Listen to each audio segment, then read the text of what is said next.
Pourquoi être freelance n'est pas intéressant? Pourquoi travailler à son propre compte n'est pas du tout intéressant? En tout cas, en fait, récemment, j'ai eu un ami qui m'a écrit en me disant, parce qu'actuellement, pour ceux qui ne le savent pas, je suis au Cameroun en train de faire une sorte d'étude de marché pour un business que j'ai idée de lancer ici sur place. Et justement, cette semaine, je suis arrivé il y a quelques jours et cette semaine, je suis toujours en train de travailler. Enfin, je travaille pour mon client en Belgique. Et j'ai un ami qui m'a dit, ah, c'est pas facile d'être freelance, hein. Quand on est freelance, on peut pas prendre des congés parce que si on prend des congés, on n'est pas payé. Dans cette vidéo, je vais t'expliquer pourquoi ce n'est pas du tout intéressant de passer freelance. Ou alors, il faut bien réfléchir à sa stratégie avant de passer freelance. Bonjour, moi c'est Lapiemo. Je travaille comme freelance développeur logiciel. Je suis passionné par la lecture, le développement personnel, le business. Si ce sont des sujets également qui t'intéressent, abonne-toi, laisse un like et n'oublie pas d'activer la cloche de notification. Donc, qu'est-ce que je disais? Travailler en tant que freelance. Donc, comme je le disais tout au début, actuellement je suis au Cameroun pour faire une sorte d'étude de marché car j'envisage lancer un business ici. Donc voilà, je suis un peu venu voir le terrain, comment ça se passe, comment ça marche sur place. Donc je suis là pour quelques semaines et j'avais pris la décision de travailler, voilà, je travaille pour mon client en Belgique, même autant au Cameroun, je travaille pour mon client en Belgique et justement, voilà, j'ai un ami qui me dit, mais passer freelance, c'est délicat parce que si tu ne travailles pas, tu n'es pas payé. Mais c'est vrai, c'est vrai. Tu ne travailles pas, tu n'es pas payé. Bon, voilà, il parlait des congés. Il disait comme quoi on ne peut pas prendre des congés, c'est pas facile de prendre des congés quand on est freelance. Et moi, je me suis dit, c'est vrai, ça c'est vrai. Ça, freelance, tu travailles, tu es payé, tu ne travailles pas, tu n'es pas payé. Si tu es malade, tu es à la maison, tu n'es pas payé. Donc, il faut bien y réfléchir avant de se lancer. Moi, je pense que c'est en termes de stratégie. Ce que je voulais partager, en fait, c'est que c'est totalement vrai ce que mon ami disait. Mais ce que je voulais partager, c'est que il faut savoir c'est quoi sa stratégie quand on veut se lancer comme freelance. C'est vrai qu'on peut gagner financièrement un peu plus. Mais moi, je suis passé à ce statut freelance pour une chose principale. La liberté. La chose qui me motive, qui m'a le plus motivé, je dirais, c'est la liberté et aussi la possibilité de pouvoir faire un certain nombre de choses sur le côté. Aujourd'hui, pour justement mon activité de freelance, j'ai décidé de créer une société. Donc, voilà, je facture le client à travers la société, il est souvent à la société, mais bon, je pense que la plupart connaissent déjà comment ça fonctionne. Quand je parle de liberté, c'est qu'actuellement, quand ces sous rentrent dans la société, pour payer moins d'impôts, ou alors pour réduire ses impôts au maximum, ce qu'on peut faire par exemple, c'est lancer d'autres business sur le côté.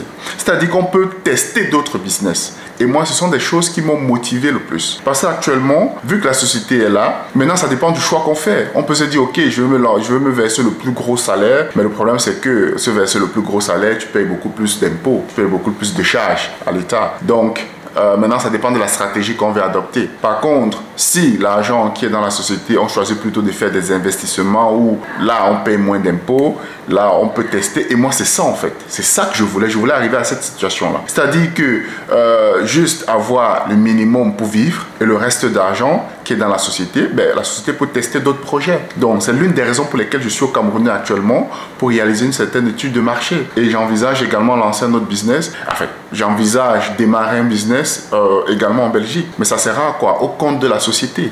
Ça ne sera plus mon argent personnel. Donc ça change tout en fait. Ça change tout. Et je pense que voilà, ça dépend de la stratégie qu'on veut adopter. C'est vrai que maintenant, si on veut gagner beaucoup d'argent, bon, voilà, en tant que freelance, on peut le gagner. C'est vrai qu'au départ, au début, ça, soyons clairs, au début, c'est beaucoup plus difficile. Bon, certaines personnes ont plus de chance que d'autres, mais au début, c'est beaucoup plus difficile. Mais une fois qu'on est dans la dynamique, voilà, on peut gagner beaucoup plus qu'un employé. Mais par contre, il y a également plein de choses qui vont avec. Ce n'est pas que l'aspect financier. Il y a également des charges administratives à gérer après. Il y a également plein d'autres choses à gérer. Il y a également le fait que si on tombe malade, ben, on n'est pas payé. Si on travaille pas, on n'est pas payé. Ben, en fait, voilà, il y a tout ça. Mais maintenant, ça dépend de la stratégie de chacun. Je pense qu'en fonction de la personnalité, de la stratégie de chacun, je pense que garder un emploi, être employé est beaucoup plus adéquat qu'être freelance. J'ai déjà entendu des gens qui étaient freelance, qui n'ont pas aimé ça du tout et qui sont retournés en tant qu'employés. Parce que franchement, si on ne sait pas ou si on n'a pas une réelle stratégie derrière, je pense qu'on peut vraiment vite se rendre compte à quel point être salarié, ça a beaucoup d'avantages. On se rend vite compte à quel point ça a beaucoup d'avantages quand on est salarié. Mais bon, maintenant c'est une question de stratégie, ça dépend de ce que chacun veut construire, ça dépend de ce que chacun veut, mais je dirais, il faut bien réfléchir en tout cas. Ça dépend également de sa personnalité.